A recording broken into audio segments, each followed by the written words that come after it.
tumesikia kuhusiana na issue ya kusanyiko, tumesikia watu wanaimba. Tutakuja tumuulize hapa mmoja wa waimbaji wengine, sijui ni mwimbaji si mchezaji. Mtumishi wa Mungu, wewe nafasi yako ni ipi kwanza? Unacheza, unaimba, unaitikia? Mimi nacheza. Wewe unacheza. Kwa upande wenu nyinyi, mnapojiandaa mpaka kufikia kuimba hivi, kwanza nani anakuwa anasimamia utaratibu wenu wa kujifunza kuimba, na maandalizi yenu hasa yanafanyika wakati gani, wakati nyinyi ni wanafunzi? Maandalizi kwanza kuna walimu ambao wanatusimamia. Sawa. Ambao anakuwepo Kaluvanda, Kaprince. Peter Luvanda. Peter Luvanda huyu. Sawa.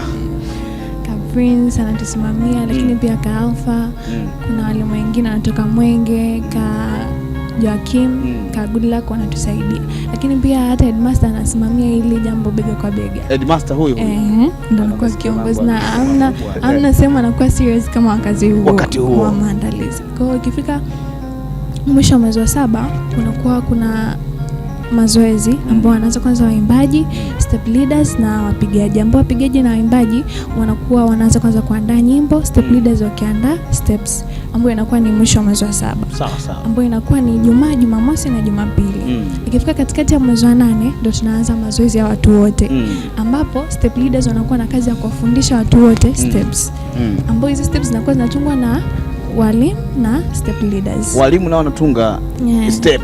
Sawa. Wanafunzi pia wanatunga steps. Na tunaendelea hivyo, inakuwa Ijumaa, Jumamosi na Jumapili. Ijumaa, Jumamosi na Jumapili.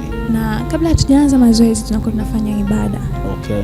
Tunafanya ibada ili kumwomba Roho Mtakatifu atusaidie. Maana katika Zekaria anasema kwamba sio kwa uwezo wala kwa nguvu, bali ni kwa Roho wa majeshi. Kwa tunamwomba Roho Mtakatifu atusaidie kwamba wapigaji wapige kwa ubora, waimbaji waimbe kwa ubora, wachezaji wacheze kwa ubora, na kila kitu kifanyike kwa ubora. Sawa. Na pia tukimaliza tunamshukuru Mungu. Lakini wakati pia tunaomba, tunakuwa tunamkumbusha Mungu kama Mungu, sisi tunafanya kazi yako. Kwa na sisi shughulika na masomo yetu, shughulika na wazazi wetu, shughulika na maisha yetu. Maana anasema kwamba mkimtumikia Kristo watu unakubaliwa na Mungu, na sio tu na Mungu, lakini unakubaliwa na mwanadamu. Kwa haijalishi nafasi gani, aidha ni mwimbaji, mpigaji, mchezaji, lakini wote tunamtumikia Mungu. Kwa hiyo tunakuwa tunafanya kwa kupenda kwamba hii ni kazi ya Mungu na lazima ifanyike kwa ubora. Wakati huo pia tunakuwa tuna mifungo. Na tukianza tunafunga Ijumaa, lakini jinsi tunavyokaribia kusanyiko tunakuwa tunafunga wiki nzima. Wengine wanafunga siku 21 tukiongozwa na kiongozi mama. 21. Ndio, siku 21. Ingekuwa hapo shuleni kwetu watu washaacha shule. Hapa watu wanaenda wanapakua pale wanarudi. Hapana, mambo kama kuimba kwenye ni hivi maendaenda ndio basi tena 21 kwenye kula bwana. Siku 21 watu wanajiandaa na maandalizi ya kusanyiko, wanafunga siku 21, wengine 7, wengine siku ngapi, lakini ili mradi ni kwamba wanajiandaa kuhakikisha uwepo wa Mungu unakuwa mkubwa sana. Ukiona vielea vimeundwa. Jamani, turudi pale kwa waimbishaji wale ambao nimewasikia pale wakiimba. Ni changamoto kiasi gani kusimama mbele za umati mkubwa kama ule pale? Kwa sababu ukiwa hapa mnaimba wenyewe unajua fulani namuweza yule, mimi yule fulani namuweza, lakini pale unakuta mtume na nabii yuko anakutazama, mama Elia Kunda yuko pembeni, pale kuna mtume KK Kapinga yuko pale, huku kuna katibu mkuu na umati ule, mataifa mbalimbali, wazungu kwa Waarabu na Waafrika na Wahindi wote. Wale wengine, kuna binti mmoja nafikiri mwaka juzi ana mtindo wa kugaragara. Naam. Wewe uko pale mbele alafu umati unakusubiri uimbe. Nini ni changamoto pale unakuwa au unajisikiaje ukiwa pale? Yaani kiukweli kabisa pale anaogopesha.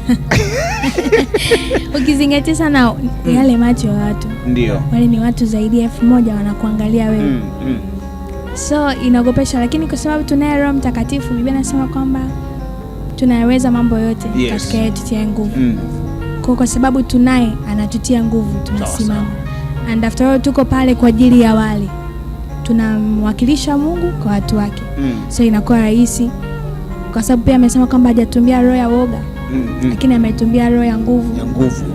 Kwa hiyo hiyo roho ya nguvu inafanya kazi na sisi, tunakifanya hiko mnachokiona na mambo yanaenda. Kuna ile hali ya kutafuta confidence pale. Haleluya. Haleluya. Ngoja tuje kwa mama mchungaji pale, Blessing Kato, moja ya waimbaji ambaye haleluya zinakuwa nyingi sana. Blessing, ule ni woga au unausogeza watu kwenye uwepo wa Mungu? Kwanza nianze kwa kusema madhabahuni hapazoeleki. Okay. Pale hapazoeleki, hata kama tunaimba mara nyingi lakini hapazoeleki. Lakini pale hatuendi na roho ya uoga, kwa sababu Roho Mtakatifu anatutia nguvu kama alivyosema kiongozi mwingine, ya kwamba tukiwa tumefika pale yote tunamwachia Baba afanye. Kwamba sisi ni vyombo tu, yeye tunamwachia yeye achukue usukani, yani yeye ni dereva sasa pale. Sisi tunakuwa tunatumika kama vyombo. Kwa hiyo tunapokuwa tunafanya vile zile ishara hatujaribu, lakini tunajua tunaye Baba ambaye ana nguvu ndani yetu, atatusaidia kufanya vitu vyote ambavyo tunavifanya. Ndio maana ukitoka pale ukisema tujiangalie, sasa tunajishangaa. Hivi ni sisi kwetu leo sema pale tukaenda mbele za watu wote pale. Kumbe. Lakini kumbe kwa macho na akili za kibinadamu si rahisi, lakini kwa sababu tumembeba Roho Mtakatifu ndani yetu anatutia nguvu.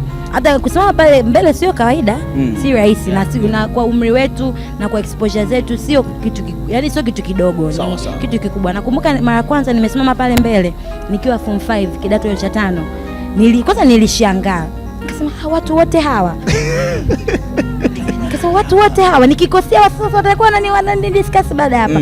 Lakini ukiwa pale Roho Mtakatifu anakujaza nguvu, na kweli sio kwa nguvu zetu, ni Bwana anayefanya. Bwana amefanya. Efata Seminari, breakthrough to the destiny.